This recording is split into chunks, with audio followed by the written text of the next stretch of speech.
Damien, on va se faire un cake au fromage de chèvre. Ça tombe bien, c'est vraiment mon fromage préféré. Vous allez voir, la recette est super simple en plus. On y va? Alors, on va commencer par mélanger tous les éléments secs. Donc, la tous les farine. éléments secs. On met de la farine. Alors la farine, on met une farine blanche. Vous pouvez bien évidemment mettre une farine un tout petit peu plus complète, etc. selon la densité que vous voulez donner à votre cake. Hein.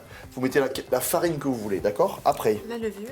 alors, la levure chimique, elle va servir à faire pousser la pâte, d'accord, à la cuisson. Après, dis-moi. Alors, on mélange. On fait un puits. Et Damien, tu vas nous casser les œufs. Ok. Jusque-là, je comprends. Hein. On a cassé les œufs, donc je veux bien que tu mettes un tout petit peu de sel. Une belle pincée de sel. Ok. Donc, on va rajouter les éléments liquides, donc le lait. Bon, pour l'instant, on remue pas. Hein. Non. Damien, tu peux me rajouter le beurre, s'il te plaît? Bien sûr. Alors là, on rajoute du beurre fondu, mais vous pouvez bien évidemment remplacer le beurre fondu par une huile. Voilà, donc là, tu mélanges en partant du centre, sans faire du grumeau, c'est ça? Exactement. Voilà, la pâte est prête, donc je vous conseille quand même de la laisser reposer 30 minutes au frais.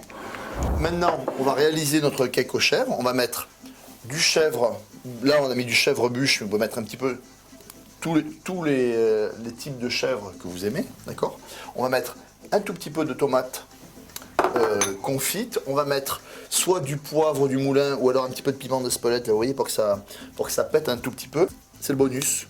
Un petit peu de basilic, si vous aimez. Et là, petite idée recette, avec une râpe, on va mettre un tout petit peu de fenouil.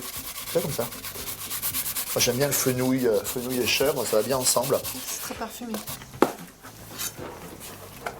Voilà, le mélange est très homogène. Maintenant, on va garnir le moule. Ok, tu veux que je t'aide? Je veux bien. Allez, vas-y.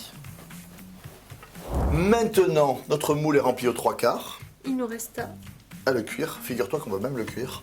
On a préchauffé notre four à 175 degrés. On va le cuire pendant combien de temps?